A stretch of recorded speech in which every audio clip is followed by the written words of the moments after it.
of the 2-cycle 900 peak 700 watts Harbor Freight brand store-bought Stormcat generator. Item number 69381. Inside the box, we have this manual. Just goes over like some things.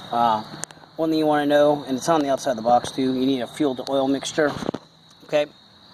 It only takes unleaded gas. They want you to have stabilizer in it. And they want you to get some 2-cycle engine oil to add to a gallon of fuel. So they want you to mix 2.5 fluid ounces of 2-cycle oil with 1 gallon of 87 octane or higher unleaded gas.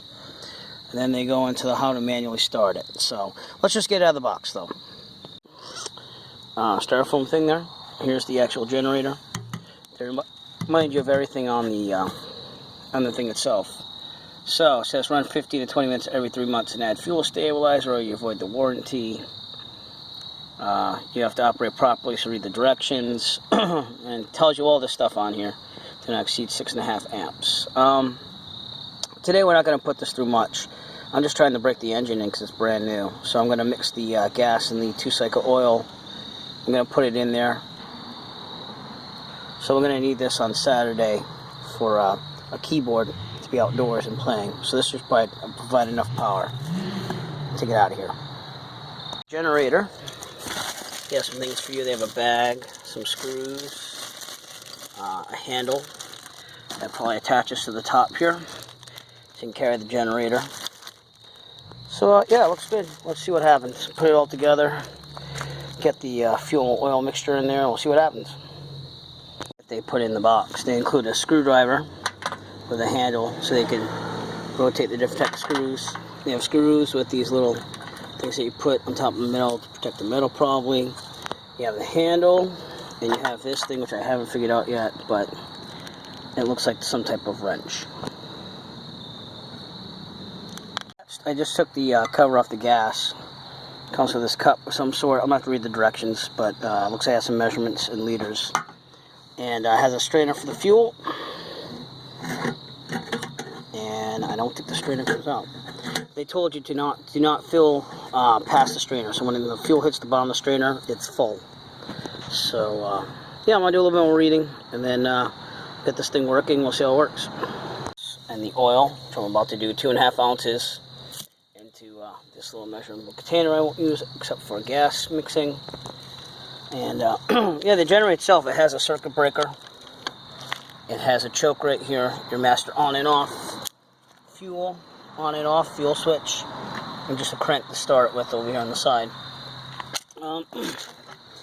The spark plug is back here, so which looks pretty good. So we should be all set. Well, we're all set there.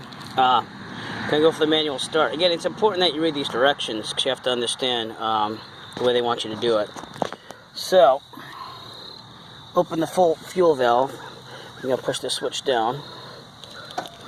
So that means the fuel can flow. Start a cold engine. Move the choke to the start position. Just right in front. I'm gonna go to start. Okay, 3-start a warm engine. Leave it in the choke in the run position. That's because you need some gas to get in there to start it up. Turn the engine switch on in the front. It's right here. Turn it on. Grip the starter handle of the engine loosely. There we go. And pull it slowly several times to allow the gasoline to flow into the engine's carburetor. Then pull the start handle gently until resistance is felt. Allow cable to retract fully, and then pull it quickly. Repeat until the engine starts. And don't let the starter handle snap back against the engine. You also have to let it warm up for 3 minutes. So we're gonna let it warm up so we get started. And then it says if the choke lever is in the start, move it slowly to the run position. And then allow the engine to run at no load for 3 minutes after each startup so that the engine can stabilize, which makes sense. So here we go. I'm gonna start her up. I'm probably not gonna be able to film this, but I got everything else ready to go. I'm gonna give it a couple pulls slowly, get some gas in the carburetor, and then give it a good yank, and it should start up. Back off on the choke a little bit so that the carb didn't get flooded. But now it seems to be working. We're gonna give it 3 minutes. Then might try just getting some hedge clippers in this thing, and it should work, so we'll see what happens.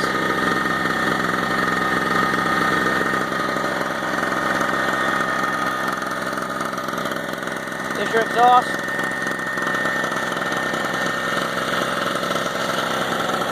And your air filters in the front. And it is a little loud, but you know, it's a generator, so what are you gonna do, you know? But should come in handy. Try it with some power in a couple minutes. Used it to quickly trim these bushes, as you can see, and still alive and kicking down there, so we're doing fine. Remember, you just gotta have to read the directions that come with it to start it up. And I had it on full choke, fully on the start there, and I had to back it off because I pulled the lever a couple times and put gas in there a little too much. So I backed up about halfway, gave it a good yank, and it started for me. And they tell you that the first 24 hours or 25 hours, they tell you that the first 25 hours are the break-in time. But I'm going to be using this in a couple days. Not with 700 watts at all. It's a keyboard and an amp. Maybe pull about 3 to 4 at most. They said don't go above 75% of 700 watts constant power for the first 25 hours. And yeah, it's working great. So just going to let it run a little bit more.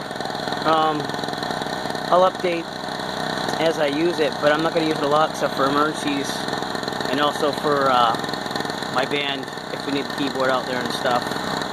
And yeah, we'll just see if it lasts. I mean, I got it on sale for like $87 without tax, and seems to be a great unit so far. Turn this thing off to stop the engine. If you have emergency, just turn the engine switch off.